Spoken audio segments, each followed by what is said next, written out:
नमस्कार प्रेक्षक हो, आचार्य 90 FM यो ऑन रेडिओमध्ये मी तेजस्विनी आपलं मनपूर्वक स्वागत करते. दरवेळी आपण नेहमीच सगळ्या इव्हेंटचं प्रमोशन करत असतो, पिक्चरचं प्रमोशन करत असतो, मूवीचं प्रमोशन करत असतो. तर अशीच एक छान टीम आपल्या सोबत आज जोडली गेलेली आहे. नवीन चित्रपट येतो आहे आणि जवळजवळ गोपाळकाळा जवळ येतो आणि त्याच थीमवर आधारित असा हा चित्रपट आहे थर. आणि हा चित्रपट लवकरच आपल्या भेटीस येणार आहे 16 ऑगस्टला. तर या निमित्तानं थर चित्रपटाची सगळी टीम आज आपल्यासोबत म्हणजे काही कलाकार जोडले गेलेले आहेत. मी सगळ्यांची ओळख करून देते.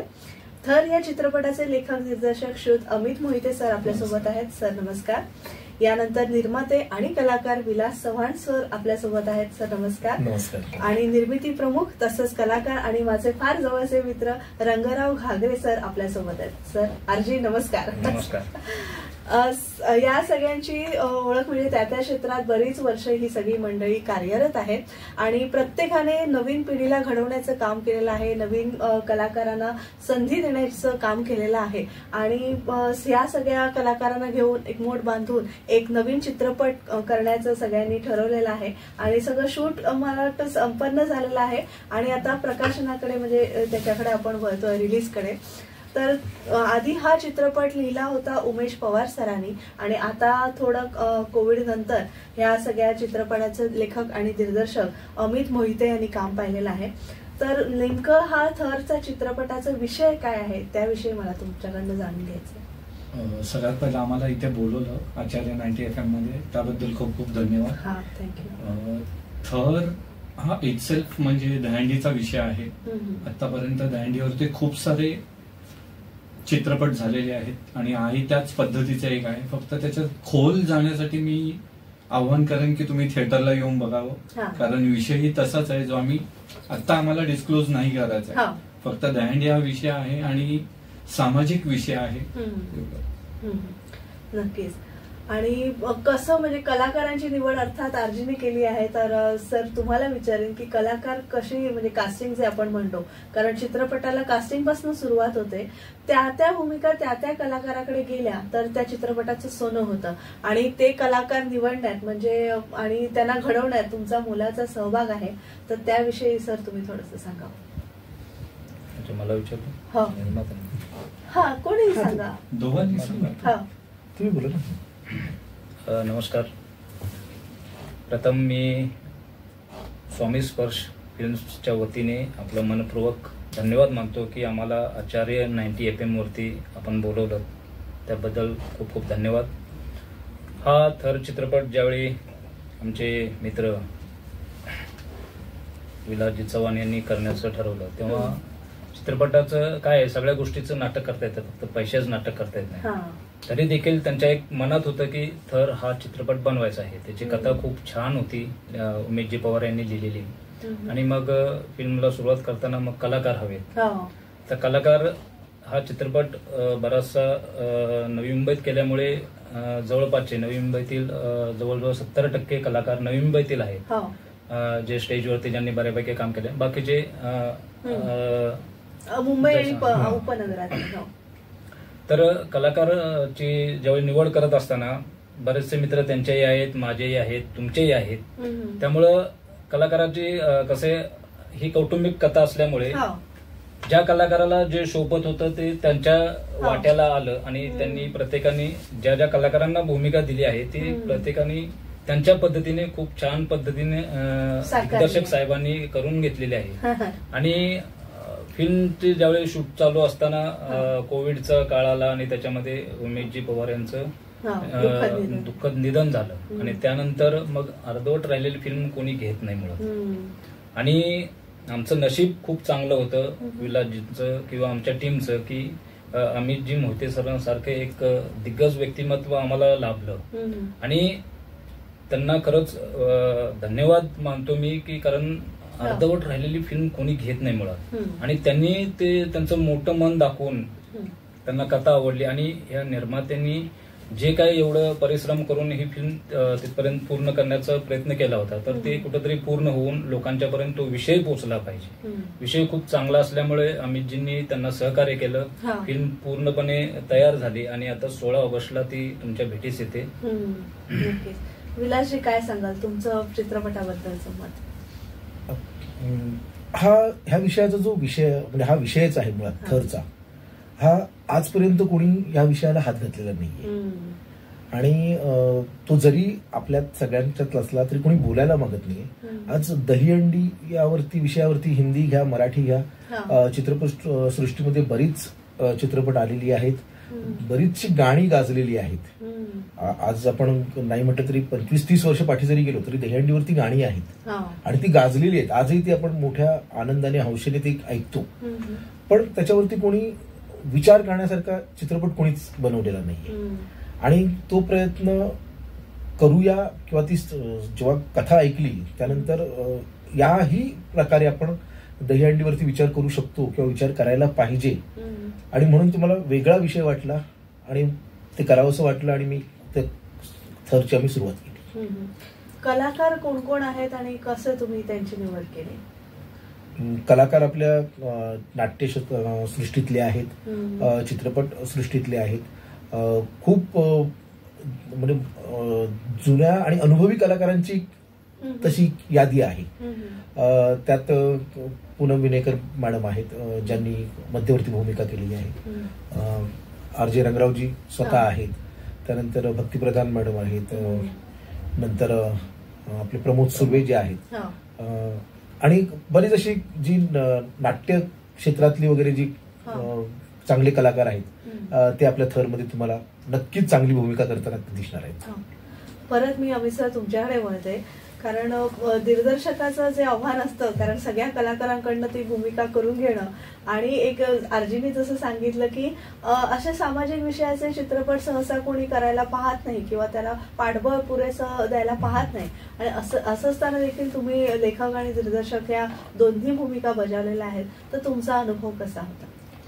नाही, मला चांगलाच अनुभव आला. जेव्हा विलास सरांनी माझ्याकडे फिल्म घेऊन आले तेव्हा ती स्क्रिप्ट वाचली आणि आम्ही ऑलरेडी एकमेकांना ओळखत होतो. तर ती स्क्रिप्ट वाचली आणि तेव्हा कळालं की पिक्चर आणि विषय खरंच चांगला आहे, घेण्यासारखा आहे, लोकांपर्यंत पोहोचवण्यासारखा आहे. सगळ्यात पहिलं तर मी उमेश पवार सर आणि विलास सरांना सॅल्यूट करेन की त्यांनी या विषयात हात टाकला. कारण सगळी जण बघतात की माझा पिक्चर चांगला दिसावा, चांगला असावा, जास्त चालावा, त्याच्यात तामझाम असावा. पण या पिक्चर मध्ये तसं काही नाही. हा मूळ म्हणजे जो दहीहंडीचा गाभा आहे त्या विषयाला हात टाकलाय. तर त्यासाठी मी त्या दोघांना आधी आभार मानतो की तुम्ही हा विषय घेतला. मग जेव्हा माझ्याकडे आला तर तोच विषय पकडून मी तो घेतला. त्याच्यामध्ये म्हणजे जे उमेश पवारांनी लिहिलेलं, जसं सर RJ सर बोलले की अर्धा चित्रपट कोण घेत नाही, पण जेव्हा मी घेतला तेव्हा यांना बोललो मी सरांना, विलास सरांना, की ह्याच्या पुढचं जे चेंजेस असतील ते मी माझ्या पद्धतीने करेन. कारण त्यांचा विचार वेगळा होता, त्यांचं डिरेक्शन वेगळं आहे, त्यांचे थॉट्स वेगळे आहेत, माझे वेगळे आहेत. तुमचं फायनल आउटपुट तेच येईल जे तुम्हाला पाहिजे, पण मधला प्रोसेस जो असेल तो माझा. मग त्यांनी मला पूर्ण ग्रीन सिग्नल दिला आणि त्याच्यानंतर आम्ही शूटवर आलो. जे जे काही वेगळे शूट्स लागले, जिथे आपल्याला पॅचेस भरायचे होते किंवा न्यू शूट्स करायचे होते, त्यासाठी त्यांनी मला पूर्ण सहकार्य केलं. ऍज वेल एज जे यांनी तिघांनी कलाकार निवडले ते ऍक्च्युली गुणी कलाकार आहेत सगळे. आणि तुम्ही मगाशी विचारलं यांना की कसं झालं, तर त्याबद्दल अजून मला एक म्हणजे मी माझ्या प्रत्येक इंटरव्ह्यू मध्ये स्पेशली सांगतो की RJ चव्हाण सर झाले किंवा पवार सर झाले, यांनी स्पेशली स्टेज आर्टिस्ट घेतले. पैसा यांनी खर्च केलाय. यांना वाटलं तर हे नावाजलेलेही घेऊ शकले असते, पण हे सगळे स्वतः स्टेज मधून आलेले. त्यामुळे त्यांनी त्यांचा हाच हट्ट होता की आम्हाला त्या स्टेजला आम्हाला वर काढायचंय आणि त्यासाठी त्यांनी घेतलंय. आणि त्या प्रत्येकाने स्वतःच्या भूमिका चोख बजावलेल्या आहेत. त्यामुळे काम करताना खूप मजा आली. नक्कीच. एक छोटीशी विश्रांती घेऊया आणि थर या चित्रपटाशी पुन्हा जोडले जाऊया. प्रेक्षक हो, तुम्ही ऐकत राहा आचार्य 90 FM यो ऑन रेडिओ.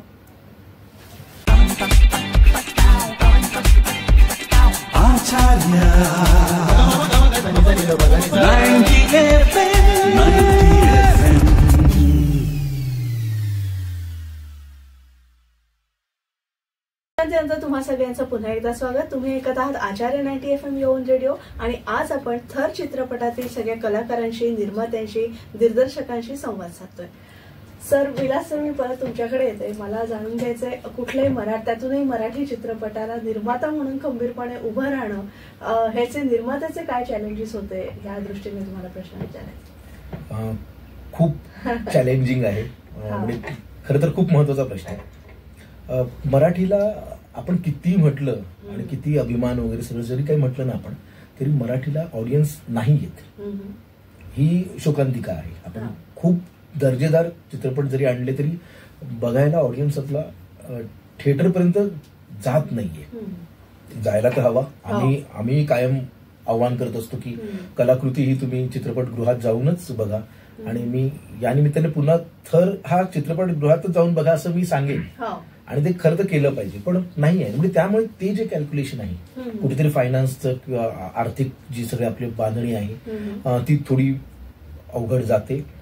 पण मला म्हणजे थरच्या निर्मितीच्या वेळेला जे माझे सगळे मित्रमंडळी होते त्यांचं सहकार्य लाभलं प्रत्येक ठिकाणी. अर्जे सरांनीही मला बऱ्याच ठिकाणी आपली बजेटमध्ये कशी कामं होतील त्याकडे लक्ष दिलं. अमित सरांनी जेव्हा स्वतःहून या कामाची जबाबदारी घेतली तेव्हा त्यांना हिंदी इंडस्ट्री ही माहिती असल्यामुळे आणि मराठी इंडस्ट्री म्हणजे सगळीकडचं माहिती असल्यामुळे त्यांनी मला पहिला त्यांचा प्रश्न तोच होता की सर खर्चाचं कसं, कारण चित्रपट निर्माण करताना निर्माण होतो, शूट होतं, त्यानंतरच त्याच्यावरची जी सगळी प्रक्रिया आहे ती खूप मोठी प्रक्रिया आहे. आणि त्यासाठी त्यांनी स्वतः डिरेक्टर असल्यामुळे त्यांनी स्वतः लक्ष देऊन पूर्ण त्या खर्चावरती पूर्ण कंट्रोल ठेवून सगळं हे करून आणलं. आणि एक मी हा सगळा उभं करत असताना मला माझ्या घरून माझ्या मिसेसने खूप सहकार्य केलं. तिच्याकडून जेवढं जमेल तिने तेवढं पाठबळ मला उभं केलं आणि त्याच्यामुळे हा थर पूर्ण होऊ शकला. मी एक जॉईन त्यांनी त्यांच्या घराबद्दल बोलले, त्यांच्या मिसेस बद्दल बोलले, तर त्या आमच्या चित्रपटाच्या सहनिर्मात्या आहेत, वैदेही विलास चव्हाण. आरजी तुमचा काय अनुभव निर्मितीचा? ज्यावेळी हा थर चित्रपट शूट चालू झाला त्यावेळी शूटिंग करताना बरेच अडचणी येतात. त्यामुळं पण हा चित्रपट ज्यावेळी नवी मुंबईत शूटिंग करायचं त्यावेळी आम्ही नवी मुंबईतलेच असल्यामुळे आम्हाला एवढासा काही त्रास नाही झाला. आणि तिथले कलाकार बरेचसे आपल्या जवळपासचे होते, परिचयाचे होते, त्यामुळं शूटिंगला काही त्रास झाला नाही. आणि विलासजी खंबीरपणे पाठीमागे उभे होते.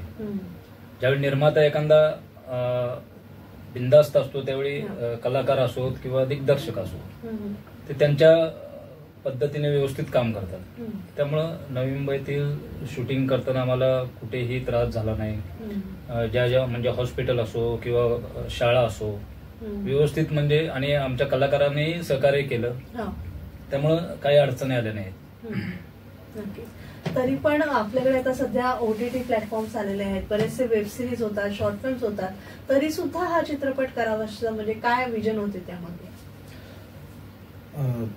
हा चित्रपट खरं तर OTT आणि वेब सिरीज यांचा जो प्रेक्षक वर्ग आहे ना, त्या प्रेक्षक वर्गाचा जे आपण टेस्ट म्हणतो ती वेगळी आहे.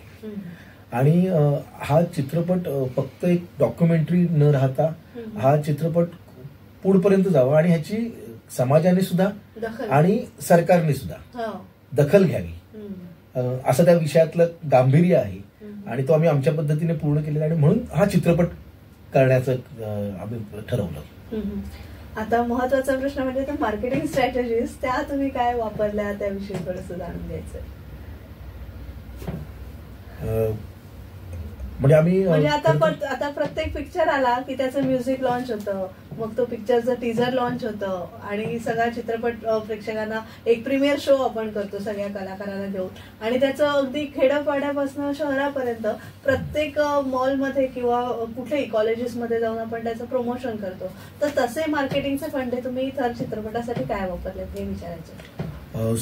म्हणजे त्यासाठी आम्ही सोशल मीडिया जो आहे तो आम्हाला खूप आम्ही त्याचा उपयोग चांगल्या पद्धतीने करून घेत आहोत. प्रत्येक चित्रपटातला प्रत्येक कलाकारापासून ते टेक्निशियन पर्यंत प्रत्येक जण यात आपला चित्रपट असल्याप्रमाणे तो त्यांची माउथ पब्लिसिटी करतोय, त्यांच्या पद्धतीने तो स्प्रेड केला जातोय.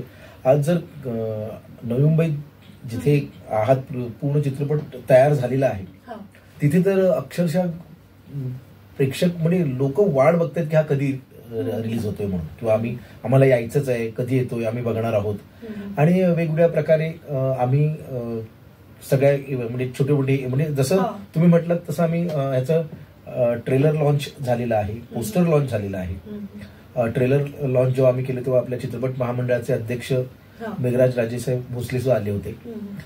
त्यानंतर आम्ही जेव्हा पोस्टर लॉन्च केलं होतं तेव्हा आपले ज्येष्ठ अभिनेते विजयजी पाटकर सर आले होते. त्यामुळे आम्ही आमच्या पद्धतीने आपल्या ओळखीतले परिचयातले पत्रकार वगैरे सगळे असे, त्यामुळे त्या पद्धतीने आम्ही आमची जी मार्केटिंगची जी थर लोकांपर्यंत पोहोचवावा त्यासाठी आम्ही प्रयत्नशील आहोत. आणि खरं तर आज जेव्हा तुम्ही आम्हाला बोलवलं तर तेही एक आमच्यासाठी सुवर्ण संधी, ही सुद्धा एक आमच्यासाठी सुवर्ण संधी आहे की आम्ही आमच्या या आचार्य 90च्या माध्यमातून सुद्धा आम्ही लोकांपर्यंत पोहोचणार आहोतच. रंगरावजी, तुम्ही म्हणजे बॅक ऑफ द कॅमेरा पण आहात आणि ऑन कॅमेरा पण आहात. दोन्ही भूमिका तुम्ही निवडलेल्या आहेत आणि साकारलेल्या आहेत. तर या चित्रपटामध्ये तुमची भूमिका काय आहे त्याविषयी जाणून घ्या. या चित्रपटामध्ये माझी डॉक्टरची भूमिका आहे. तर ही भूमिका साकारताना आपण नेहमी डॉक्टरांना, ओरिजिनल डॉक्टरांना खरोखरच मी ज्यावेळी या चित्रपटात भूमिका साकारताना मला डॉक्टर लोकांना काय त्रास होतो, की लोक देव का म्हणतात ते त्यावेळी मला माहिती पडतं. कारण एखादं पेशंट ज्यावेळी ऍडमिट असतं आणि अक्षरशः ते हॉस्पिटलचे ड्रेस असतील किंवा ते मास्क वापरून ते ऑपरेशन थिएटरमध्ये आम्ही ज्यावेळी गेलो त्यावेळी मला माझे अंग असं कापत होतं. तर ते खरंच त्यावेळी मी अनुभवलं की डॉक्टर ऑपरेशन करताना काय त्यांना त्रास होत असं. त्यामुळं डॉक्टर लोकांना पण खरंच हॅट्सअप आहे की खूप छान. आणि विशेष आमच्या थर चित्रपटाचं हे आहे की या चित्रपटातील गाणी झी वरती आहेत, झी म्युझिक कंपनीने घेतलेले आहेत. ते आमच्या जमेची बाजू आहे. बरोबर, म्हणजे कुठलीही चांगला मोठा ब्रँड जर पाठीशी असेल तर ते लॉन्च करायला जरा जास्त सोपं पडतं. त्यामुळे या चित्रपटात काम करण्याचं मी धन्यवाद मानतो दिग्दर्शक साहेबांचा आणि निर्मात्यांचा की मला एक वेगळी, मी तसे बरेच मालिकेतून इन्स्पेक्टरचा रोल किंवा हवालदार असेल, बरेच वेगवेगळे रोल केले. मिनिस्टरचा, मुख्यमंत्र्याचा रोल केला किंवा डॉक्टरची भूमिका करण्याची संधी मला थरमध्ये मिळाली. आणि मी आता एक मालिका आली ती सिंधुताई यांच्यावरती, ती माई, सिंधुताई माझी माई, त्या मालिकेत पण मी डॉक्टरची भूमिका साकारली. पण ही भूमिकाचं टीजर बघून त्यामुळे मी धन्यवाद मानतो दिग्दर्शकांनी. आणि आपल्या सगळ्या कलाकारांचं तसंच असतं, एकातनं दुसरं काम मिळत जातं आपल्याला तसंच. आणि एका कार्यक्रमाच्या निमित्तानंच खरं तर आरजे आणि आम्ही भेटलो होतो आणि नंतर मला त्यांनी एका इव्हेंट मधनं पाहिल्यानंतर पिक्चरची ऑफर आली आणि मग पिक्चर मध्ये काम केलं. आणि मी सुद्धा एक थरचा भाग आहे हे सांगायला मला फार आनंद वाटतोय. सर, विलासजी, तुमचा काय रोल आहे याच्यामध्ये?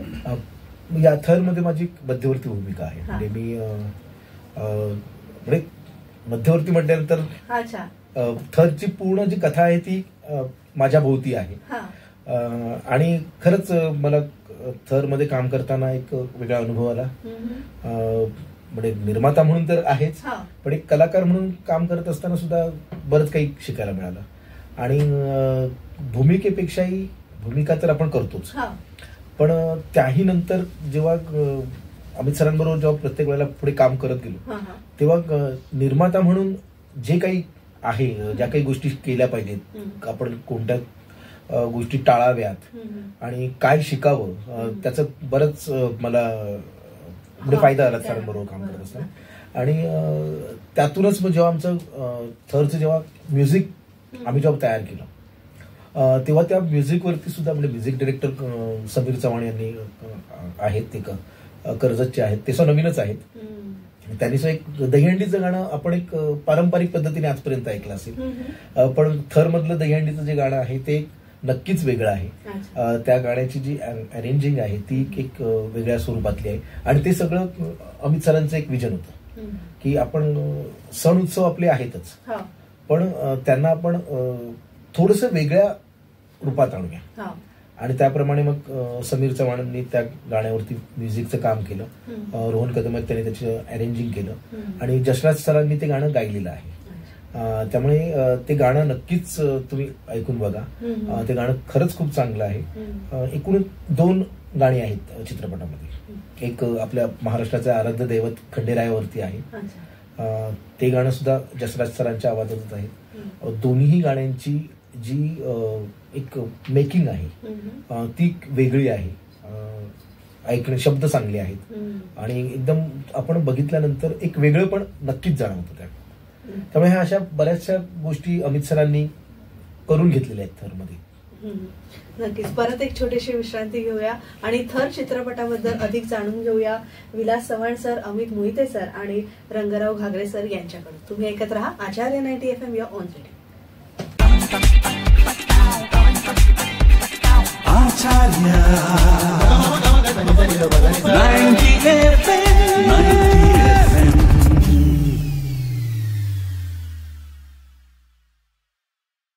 विश्रांतीनंतर तुम्हा सगळ्यांचं पुन्हा एकदा स्वागत. तुम्ही ऐकत आहात आचार्य 90 FM या ऑन रेडिओ आणि आज आपण थर चित्रपटातील कलाकार, निर्माते आणि दिग्दर्शकांशी संवाद साधतोय. अमित सर, मी तुमच्याकडे परत एकदा वळते आणि मला विचारायचं आहे की दिग्दर्शकाचं एक विजन असतं ठरलेलं आणि उमेश पवार सरांचं विजन घेऊन आपण पुढे हा चित्रपट बनवलेला आहे. तर आणि सिनेमॅटोग्राफी देखील ह्याच्यामध्ये फार महत्वाची असते, कारण लोकेशन्स आणि त्याच्यावरचं ते शूट होणं आणि ती कथा प्रेक्षकांना देण्याचा सगळ्यांचाच आपला प्रयत्न असतो. तर तुमचं जे विजन होतं दिग्दर्शक म्हणून ते डीओपीच्या माध्यमातून आणि कलाकारांच्या माध्यमातून किती टक्के पूर्णत्वास आलेलं आहे? 100%. म्हणजे जसं मी आधीच सांगितलं की मला माझं सौभाग्य होतं की मला हा पिक्चर डिरेक्ट करायला भेटला. प्रत्येक पिक्चर मध्ये कलाकार वेगवेगळे असतात, पण या पिक्चर मध्ये जसं सरांनी ते स्टेज आर्टिस्ट घेतले ते सगळे गुणी कलाकार आहेत. म्हणजे मला कोणाला जास्त करून दाखवावं लागलंही नाही की हे ऍक्टिंग करून दाखव, हे त्यांना तेवढं नॅरेशन केलं तेवढे ते प्रॉपर करायचे आणि पिक्चरचा विषयच असा होता तो सगळ्यांना आवडलेला. आता मी ह्या दोघांच्या ऍक्टिंग बद्दल बोलेन. रंगराव सर ऑलरेडी ऍक्टर आहेत, त्यांनी खूप सारे केलेले आहेत. तर त्यांनी चांगल्या पद्धतीने एका डॉक्टरची भूमिका केलेली आहे. म्हणजे जो सिरियसनेस पाहिजे होता तो त्यांनी दिलाय. आणि जसे आपल्या लीड रोलला आहेत सर, तर त्यांनी आणि पूनम वेरेंकर दोघांनी हा पिक्चर सजवलेला आहे. म्हणजे दोघांच्याही चेहऱ्यावर बघितलं तर कुठे तुम्हाला वाटणार नाही की हे ऍक्टिंग करतायत. एवढ्या साहजिकतेने दोघांनी, स्पेशली सरांनी ते केलेलं आहे. त्यामुळे मला ऍज अ चॅलेंज म्हणून काहीच वाटलं नाही की यांना ज्या कमांड्स दिल्या यांनी सगळं केलं. ऍज वेल एज डीओपी, आमचे डीओपी सुमित चव्हाण आणि अंकित पटेल ह्यांचा खूप चांगला सहभाग लागला की जर का मी एखादा अँगल सांगतो तर त्या अँगलनेच त्यांनी घेतलं, म्हणजे स्वतः काही वेगळं न करता. त्यामुळे मला जसा पाहिजे होता तसा चित्रपट तयार झाला आणि मी खूप कॉन्फिडंट आहे की हा प्रेक्षकांना नक्की आवडेल. नक्कीच. आणि चित्रपट म्हटला की मग सगळे फिल्म फेस्टिवल्स आले आणि सगळ्या जिथे जिथे आपण पोहोचू शकतो तो प्रकार आपण हाताळण्याचा प्रयत्न करतो. तर अशा कुठे फिल्म फेस्टिवल मध्ये सहभागी होण्याचा तुमचा काही विचार आहे का? ऑलरेडी आम्ही बऱ्याच फिल्म फेस्टिवल्स मध्ये नॉमिनेशन म्हणजे आम्ही पार्टिसिपेट झालेलो आहे. त्यातला आता जे 4 ऑगस्टला एक फिल्म फेस्टिवल होत आहे आपल्या औरंगाबाद इथे, छत्रपती संभाजीनगर इथे, रोशनी इंटरनॅशनल फिल्म फेस्टिवल म्हणून. तर त्यात आम्ही पार्टिसिपेट केलं आणि खरं तर आमच्यासाठी खूप आनंदाची आणि प्राऊड फील करण्याची गोष्ट आहे की आम्हाला 6 कॅटेगरीमध्येच नॉमिनेशन मिळालेली आहे. आणि मुळात ज्यासाठी आम्ही हा चित्रपट करत होतो ती म्हणजे एक सामाजिक विषय, तर त्या सामाजिक विषयाला सुद्धा त्या कॅटेगरीत थरचं सिलेक्शन झालेलं आहे. आणि टेक्निकली उत्कृष्ट दिग्दर्शक म्हणून, उत्कृष्ट एडिटिंग संकलन म्हणून, म्युझिक म्हणून असे जे टेक्निकल सगळे आहेत, स्क्रिप्ट आहे, नंतर कन्सेप्ट म्हणून एक आहे जे स्टोरी लाईन जे आपण बघतो ती, अशा 6 कॅटेगरीजमध्ये आम्हाला नॉमिनेशन आम्हाला झालेलं आहे. नक्कीच. आणि आता मुलाखतीच्या शेवटी आरजी आपण सगळ्यांना विनंती करूया, आवाहन करूया, एक अपील करूया की जास्तीत जास्त प्रेक्षकांनी हा चित्रपट पाहावा. असं सर्व रसिक प्रेक्षकांना एक नम्रतेची विनंती आहे. येत्या 16 ऑगस्टला हा थर स्वामी स्पर्श फिल्म्स निर्मित थर हा चित्रपट संपूर्ण महाराष्ट्रात प्रदर्शित होत आहे. तरी सर्वांनी हा चित्रपट गृहात जाऊन पाहावा ही विनंती. धन्यवाद. हो. आणि थरचा शेवटपर्यंत थर उंचावत जावा अशीच आपण एक आशा व्यक्त करूया आणि खूप साऱ्या शुभेच्छा आणि सिद्धिविनायका चरणी अशीच प्रार्थना करील की थर या चित्रपटाला घवघवीत यश मिळू दे आणि आपण तर सगळे कलाकार आहोत, आपल्यालाही सगळ्या प्रोजेक्ट्समध्ये नवीन नवीन प्रोजेक्ट्स आपल्या यावर्षी वाटायला येऊ देत आणि त्यातनं आपण एक चांगलं काम आणि समाजाला चांगलं काही देण्याचा प्रयत्न करूया अशीच एक विनंती करूया. थर चित्रपटाचे लेखक दिग्दर्शक अमित मोहिते सर, निर्माते कलाकार विलास चव्हाण सर आणि निर्मिती प्रमुख तसेच कलाकार रंगराव घागरे सर, आज तुम्ही तिघही आमच्या आचार्य 90 FM स्टुडिओमध्ये आलात त्याबद्दल मनपूर्वक आभार. धन्यवाद. तेजस्विनी मॅडम, तुमचाही खूप खूप धन्यवाद. आपण आचार्य 90 FM मध्ये आम्हाला बोलवलं त्याबद्दल स्वामी स्पर्श फिल्म्सच्या वतीने आपले खूप खूप धन्यवाद. थँक्यू. धन्यवाद. तर प्रेक्षक हो, आज आपण भेटलो थर चित्रपटातील निर्माते दिग्दर्शक आणि कलाकारांना. नक्कीच आपण सगळ्यांनी थर चित्रपट अवश्य चित्रपटगृहात जाऊन 16 ऑगस्टला पाहणार आहोत आणि आमची ही मुलाखत तुम्हाला नक्कीच आवडली आहे अशी आशा व्यक्त करते आणि मी तेजस्विनी आपला निरोप घेते. पुन्हा एका नवीन कार्यक्रमात भेटूया. तोवर नमस्कार.